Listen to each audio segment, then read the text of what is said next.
Okay, so last time we just looked at some historical stuff with gravity, looked at the geocentric model, the heliocentric model type stuff. We looked at Kepler's laws a little bit of historical review. A bunch of that was from grade 9 science. But today what we're going to do is we're going to start focusing a little bit more on Newtonian gravity and actually calculating gravity and that type of stuff. So there's different theories of gravity, but the main one that we're going to use was classified as Newtonian gravity, and it's a pretty simple type of idea. So when you look at what he did, there's different theories of how he actually came together. But what you often hear is Newton took his three laws of motion and stuff like that, like your F equals ma inertia, that type of stuff, and he took Kepler's laws and he put those two together in order to get his theory of good old-fashioned gravity. So sort of like a combination of his three laws and Kepler's laws, put them together, and that is where his theory of gravity kicks in. Now, it's interesting because, again, with the stories that you hear from way back when, apparently there was no technical proof or documentation that he actually did this. So it's, again, that's just one of the stories that you hear when, especially in university and physics and stuff like that, you'll hear some of the historical stories, and there's apparently no real actual proof that he did it. That according to some people anyway. And this actually often kicks back to the other story that he stole a lot of the ideas from Robert Hooke of how gravity might work, and maybe that's why there is no actual proof. It's kind of hard to go with, though. I mean, Newton was an absolute genius. He did so much incredible stuff. So whether they found documentation or not, whatever. It's just, but it's an interesting story. So anyway, if we actually piece it together, if we sort of look at things that he actually looked at, first of all, the force of gravity depends on a lot of things, but one of the biggest things, obviously, is mass, and he realized that the force of gravity was directly proportional to mass.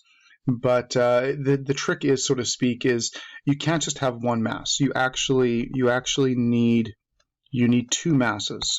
A single mass by itself can't have a force of gravity. You have to have a source of gravity, and they need to act on something else to actually have the force of gravity. It's sort of like if you're floating in space all by yourself, you can't apply a force to anything because there's nothing for you to push on. So you need two masses. You need a big mass and a small mass, two small masses, two big. Anyway, it doesn't make any difference, but you need two masses. One for the source of the gravity, and then one for the gravity to actually act on. Now, of course, the thing is, when one force or one mass is applying gravity, so is the other one.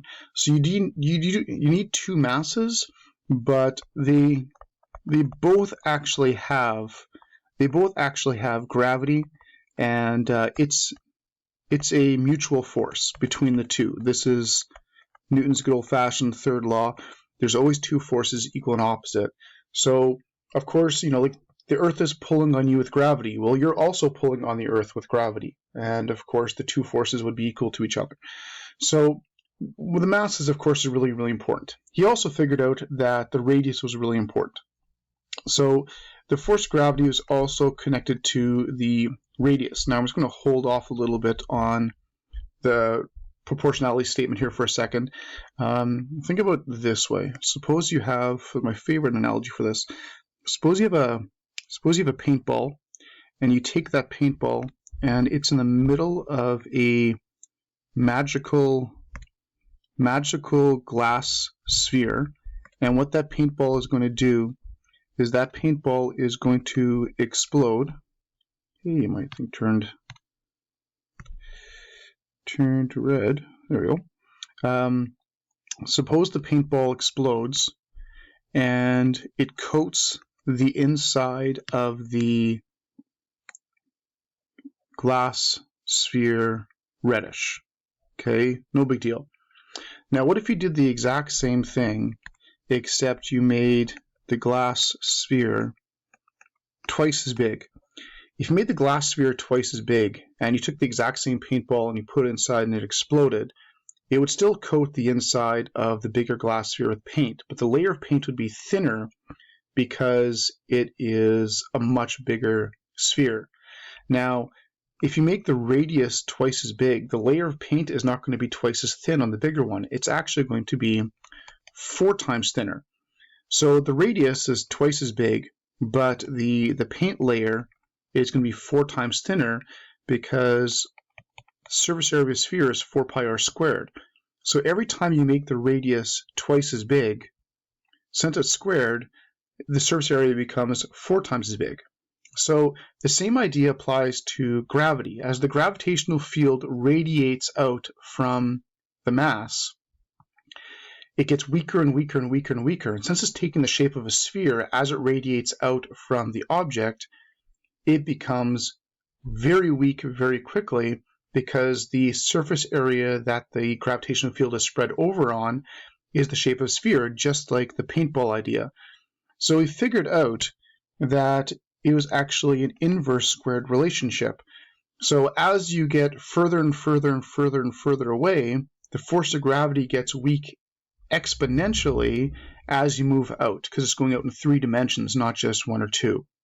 Okay, so these two things sort of put together, they came together to make his general Newtonian gravity expression. So you take these two things, we can put them together, and the force of gravity is going to be directly proportional to not just one mass, but 2 masses. I like to do a capital M and a lowercase m. Some people do M1, M2, it doesn't make any difference. But the force of gravity is directly proportional to the product of the 2 masses divided by the radius squared. Now, of course, this isn't an equal sign over here because we are missing the constant. You can't have this as an equal sign until you have a constant. So you'd actually have to graph it out, and this is what we did in our intro section. If you do the FG versus M, you'll get a straight line. If you do the FG versus 1 over r squared, you'll also get a straight line. And your combination of all the slopes put together for the different variables gives you the constant. Now, it took a long time for them to actually find the constant. It was about 100 years later by a guy named Cavendish, apparently, who actually found the constant. But that is what's called the gravitational constant. And it has a value of 6.67 times 10 to the negative 11, which is a very crazy constant. And that's Newton meters squared per kilogram squared. So 6.67 times 10 to the negative 11 Newton meters squared per coulomb squared is the gravitational constant. And the symbol for that is a capital G. That's why for 9.81 you have to use a lowercase g, and for this one it's a capital G because they're two very different things. And that's how we can actually calculate the force of gravity. So if we sort of put together, force of gravity would be gmm over r squared. And this is the 6.67 to negative 11. Now, one of the tricky things, so to speak, that you got to be careful of is that radius. That radius is from between the centers of mass. So you have to go from the center of mass to center of mass for the radius. For space stuff, they're so far apart, the radius of the planet or the star or whatever it is usually doesn't make that much of a difference if they're really far separated.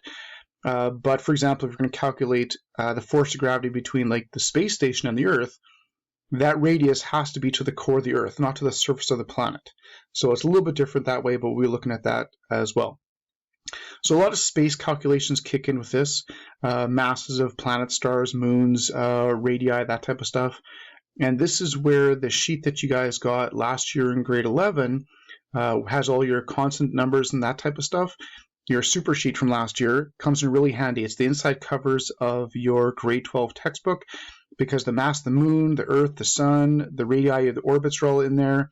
Those values you guys are going to be using an awful lot. Just be really careful with any of the radii that are in there because often those radii are given in kilometers, and we will be calculating stuff using meters. You got to be a little bit careful with that. But that's a really important set of numbers and a really important sheet to have handy when we're doing actually this entire fields unit. We're going to use it a whole bunch, and then we can actually calculate some stuff. Okay, so let's just jump right in and do a simple calculation and sort of show how all this type of stuff actually works.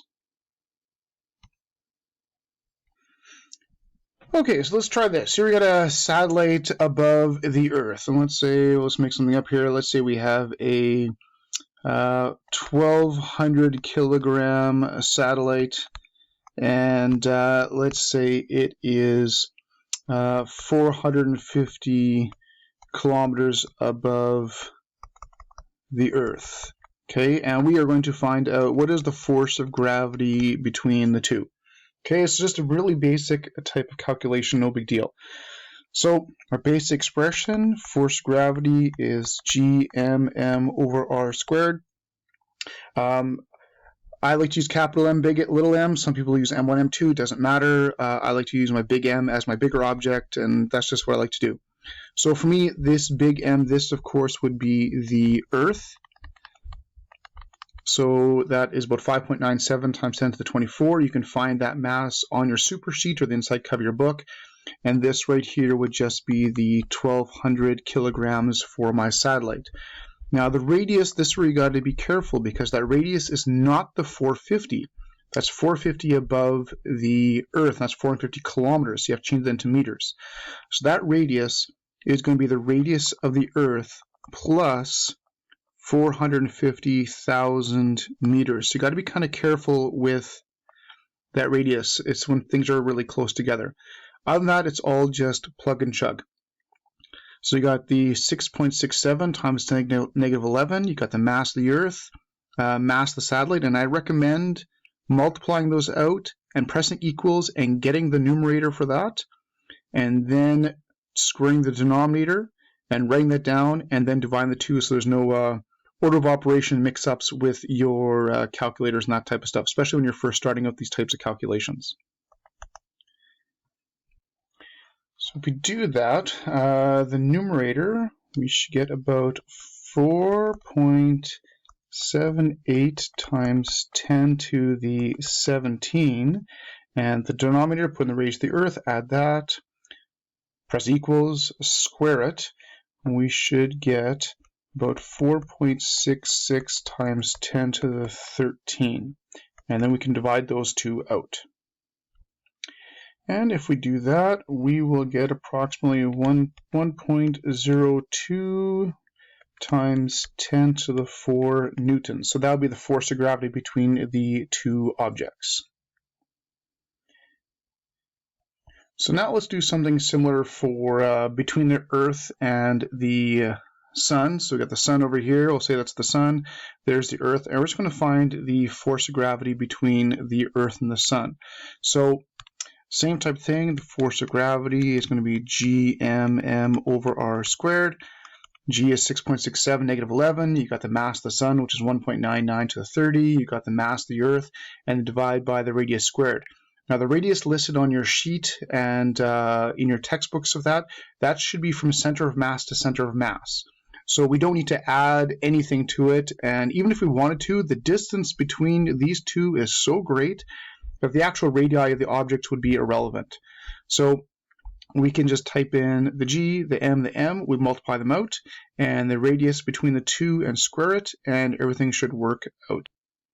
Okay, so your numerator that you should get is around 7.92 times 10 to the 44, and then we'll divide that by the radius between the Earth and the Sun is 1.5 times 10 to the 11, and don't forget to square that. And then if we divide the two out, you should get around 3.5 times 10 to the 22 newtons. So objects really close to each other, we had to incorporate the radius of the planet when it's set above the surface or above Earth. Sometimes this gives it from the center of mass, but here, same type of calculation, except the so far away the radii of the actual objects is irrelevant, and it's all just the measurements are given from center of mass to center of mass. For doing these calculations, make sure you know how to use your calculator. Make sure you're using the scientific notation button, like your double capital E button or your EXP button. If you're off by powers of 10 for every calculation, that's often the reason why you got to be careful that you're using your scientific notation properly in your calculator, and then the calculations should work out okay. But that's the basic way to calculate the force of gravity.